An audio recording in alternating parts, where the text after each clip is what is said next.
आज Doubtnut app download करें। Doubtnut पर अपने सभी गणित, रसायन विज्ञान, भौतिक विज्ञान और जीव विज्ञान के डाउट्स का करो सफाया।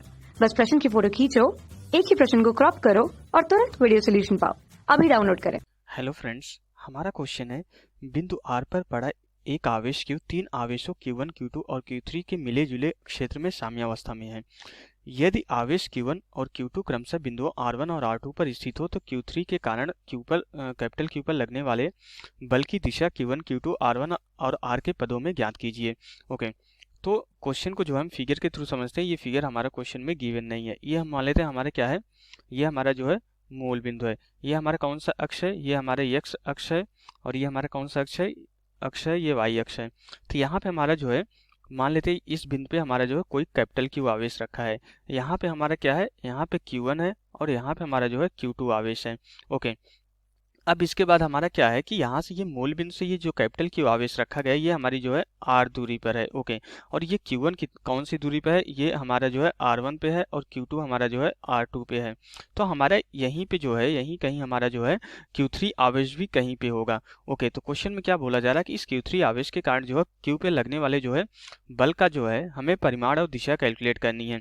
तो यहाँ से हमारा क्या हो जाएगा कि इस कैपिटल Q पे लगने वाला जो बल Q3 के, और हमारा क्या है कि ये पूरा का पूरा जो है निकाय साम्यावस्था में है। तो मीन्स हमारा इस Q पे जो है, इस Q1 और Q2 के कारण जो लगने वाला बल होगा इस कैपिटल Q पे, उसका जो परिमाण होगा उसको जो है ये क्या करेगा, बैलेंस करेगा, इसको उसको कैंसिल करेगा। मीन्स हम क्या करेंगे, इस कैपिटल Q पे लगने वाला जो बल है हमारा, ये Q1 और Q2 के कारण बल की दिशा और परिमाण निकालेंगे, वही क्या होगी, परिमाण में तो Q3 के कारण लगने वाला इस पे बल हमारा जो है सेम होगा, लेकिन हमारा क्या होगा कि दिशा जो है जस्ट अपोजिट होगी, तब हमारे ये कैपिटल Q क्या होगा, साम्यावस्था में होगा। ओके, तो अब इसके बाद हमारा क्या हो जाएगा कि हमारा ये क्या है, ये अगर R1 है और ये R है तो हमारी ये डिस्टेंस कितनी हो जाएगी, ये डिस्टेंस हमारी हो जाएगी यहाँ पे R माइनस जो है R1 के बराबर, ये वेक्टर के नियम के अकॉर्डिंग। ओके, और हमारी ये डिस्टेंस कितनी हो जाएगी, ये R माइनस R2 के बराबर हो जाएगी वेक्टर के नियम के अकॉर्डिंग, क्योंकि हमारे क्या हो जाएगा, इस ये हमारा जो है R2 है और ये R है, तो ये हमारा जो है परिणामी कितना हो जाएगी, इस R में से R2 माइनस करने के बाद आएगा, और ये R है और ये R1 है, तो ये हमारा परिणामी कितना हो जाएगा, R में से जो है R1 माइनस करने के बाद आएगा। अब यहाँ से हमारा जो है इस Q से जो है Q1 हमारी इस डिस्टेंस पे है और इस Q से हमारा Q2 इस डिस्टेंस पे है। तो हमें पता है कि हमारा क्या होगा कि हमारी जो बल की डायरेक्शन होगी, दोनों हमारे जो समान प्रकार के आवेश है, तो हमारा जो है इस तरीके से प्रतिकर्षण बल लगेगा। ये हमारे किसके कारण होगा, Q2 के कारण। हम इसको क्या मान ले रहे हैं, F2 बल मान ले रहे हैं, और Q1 के कारण ये कौन सा बल होगा, हमारा F1 के बराबर होगा। तो इन दोनों का परिणामी हमारा क्या आएगा, ये क्या होगा, F नेट के बराबर होगा। ओके, तो हमारा Q3 के कारण जो बल लगेगा ये F नेट के जो है विपरीत दिशा में लगेगा, और इसके बाद परिमाण में जो है दोनों के कारण जो परिणामी बल इस पे लगेगा उसके बराबर ही होगा। ओके, तो अब अगर हम यहाँ पे जो है बल कैसे कैलकुलेट करेंगे Q1 और Q2 के कारण इस कैपिटल Q आवेश पे, कूलाम के नियम से। तो कूलाम के नियम के अकॉर्डिंग हमारा जो है वेक्टर के फॉर्म में हमारा कूलाम का नियम क्या होता है, F इक्वल टू क्या होता है, F इक्वल टू के इंटू हमारा क्या होता है Q1 into Q2 divided by हमारा क्या होता है, यहाँ पे जो है ये R क्यूब का जो, ये R वेक्टर का परिमाण का क्यूब लेते हैं और यहाँ पे इंटू R वेक्टर हम लेते हैं। ये हमारा क्या होता है, वेक्टर के फॉर्म में कूलाम के नियम के अकॉर्डिंग ये फार्मूला होता है दो आवेशों के बीच लगने वाले बल का जो है अगर R दूरी पर रखे हैं। ओके, इसी फार्मूले का यूटिलाइज करके Q1 के कारण F1 कैलकुलेट करेंगे और इस Q2 के कारण हम इस F2 को कैलकुलेट करेंगे। ओके, तो यहाँ से हमारा F1 कितना हो जाएगा, यहाँ से हमारा जो है F1 कितना हो जाएगा, F1 हमारा जो हो जाएगा कितना हो जाएगा, F1 इक्वल टू हो जाएगा यहाँ पे हमारा K इंटू हमारा क्या है, capital Q into small Q1 divided by हमारी डिस्टेंस कितनी है, R माइनस R1 स्क्वायर के बराबर है। यहाँ से हमारा कितना हो जाएगी, ये वेक्टर R माइनस R1, ये हमारी जो है क्यूब के बराबर हो जाएगा, क्योंकि डिस्टेंस तो हमारी यही है, इंटू हमारा क्या हो जाएगा, वेक्टर R माइनस जो है R1 वेक्टर के बराबर हो जाएगा।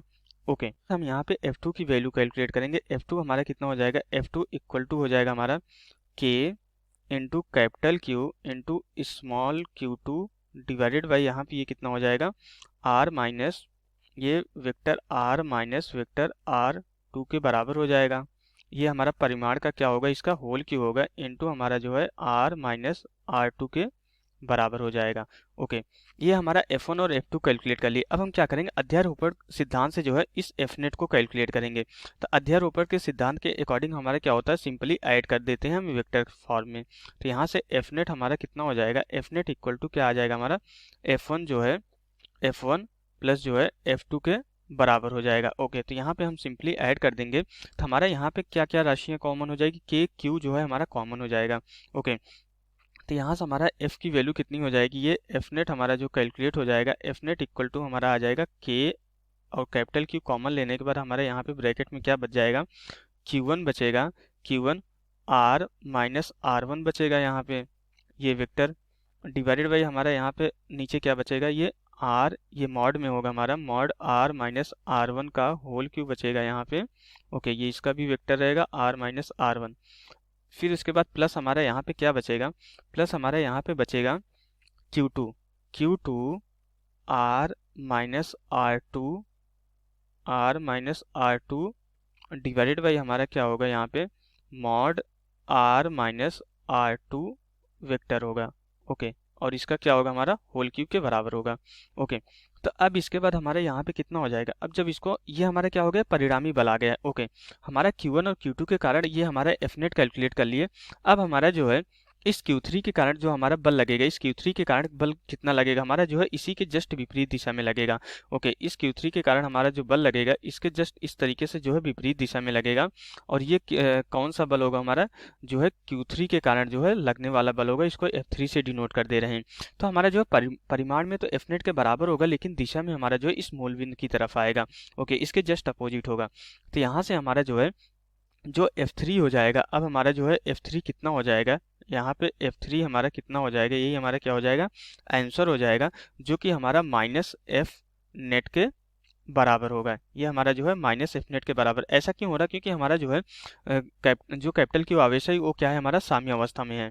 तो हमारा यहाँ से जो है F3 अब कितना हो जाएगा, F3 इक्वल टू हो जाएगा हमारा minus K capital Q into हमारा यहाँ पे क्या हो जाएगा Q1, ये R minus R1 divided by हमारा ये कितना हो जाएगा, divided by mod of R minus R1 का होल क्यूब हो जाएगी ये, प्लस हमारा कितना हो जाएगा, प्लस हमारा जो है यहाँ पे Q2 R minus R2 vector divided by हमारा क्या हो जाएगा, डिवाइडेड बाई R माइनस जो है R2 का मॉड का होल क्यूब के बराबर हो जाएगा। ये हमारा वेक्टर फॉर्म में रहेगा।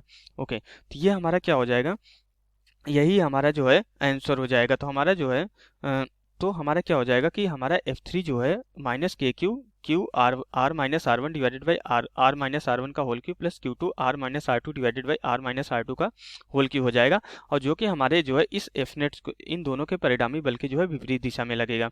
ओके, तो यहाँ से हमारा जो है यही हमारा क्या हो जाएगा, यही हमारा आंसर हो जाएगा। तो हमारा इस क्वेश्चन का आंसर कितना हो जाएगा, ये हमारा जो है आंसर हो जाएगा। तो यहाँ से हमारा जो है क्वेश्चन कंप्लीट हो जाता है। Okay, thank you. कक्षा 6 से 12वीं से लेकर नीट, IIT, JEE वो एडवांस के लेवल तक 1 करोड़ से ज्यादा छात्रों का भरोसा। आज ही डाउनलोड करें डाउटनेट ऐप या व्हाट्सएप करें अपने सारे डाउट्स 8400 400 400 पर।